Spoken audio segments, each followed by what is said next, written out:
Lily et le secret du lapin de Pâques. Chapitre 1. Une drôle de veille de Pâques. La nuit, avant Pâques, Lily, une petite fille, aux couettes rousses, ne parvenait pas à s'endormir. « Demain, c'est la chasse aux œufs !» s'exclama-t-elle en sautant de son lit. Mais ce soir-là, quelque chose d'étrange arriva. Une lumière dorée glissa sous la porte de sa chambre et un petit lapin blanc apparut au pied de son lit. Il portait une veste en velours vert, une montre à gousset et un panier rempli d'œufs brillants.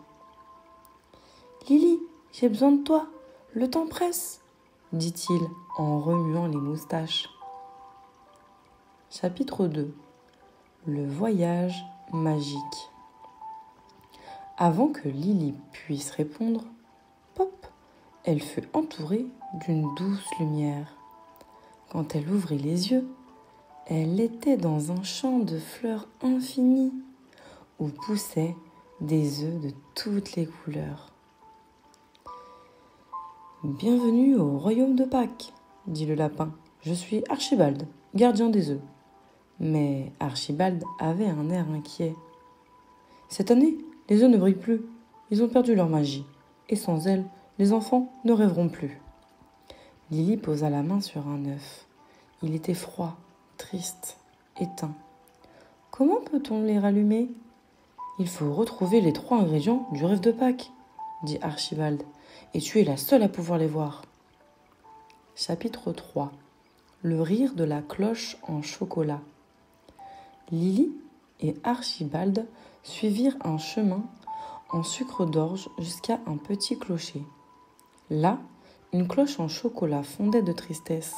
« Je ne sonne plus depuis que les enfants ont oublié de rire. » Lily raconta une blague à Archibald. « Pourquoi le poussin ne traverse-t-il jamais la route ? » Parce qu'il a poule au ventre. La cloche se mit à rire et une poussière dorée s'échappa d'elle, flottant vers les œufs. Voici le premier ingrédient, le rire des enfants. Chapitre 4. La plume du poussin rêveur. Plus loin, dans un nid moelleux, un petit poussin jaune dormait profondément. « Il rêve tout le temps, » chuchota Archibald, « mais on a besoin de lui. » Lily lui caressa doucement la tête et murmura « Poussin, peux-tu nous prêter une plume de rêve pour que les enfants continuent d'imaginer ?»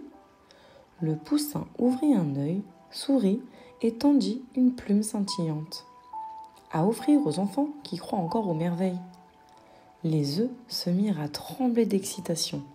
Il ne manquait plus qu'un ingrédient. Chapitre 5. La fleur de souvenir. Le dernier lieu était un jardin rempli de fleurs.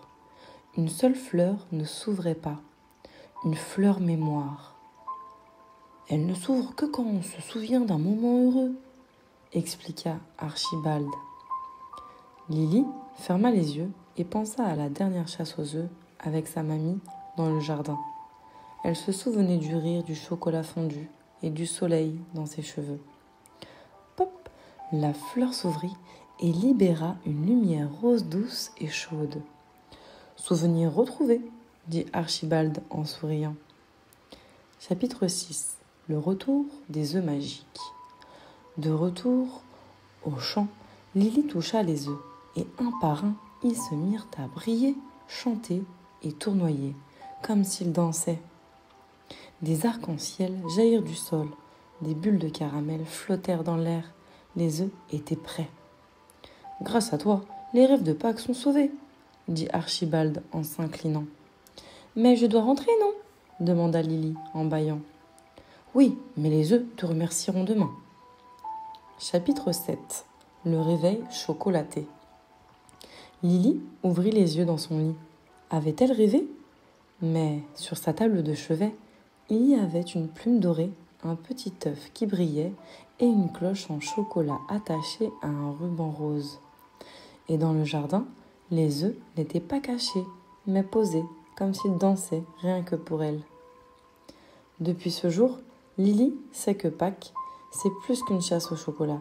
C'est une fête où les souvenirs, les rires et les rêves se réunissent dans chaque œuf.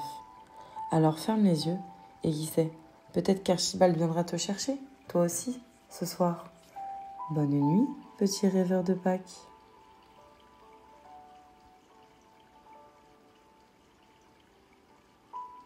Si cette histoire t'a plu, pense à t'abonner pour ne rien rater des prochaines. Et chaque soir, une nouvelle histoire t'attend dans le royaume des rêves. À très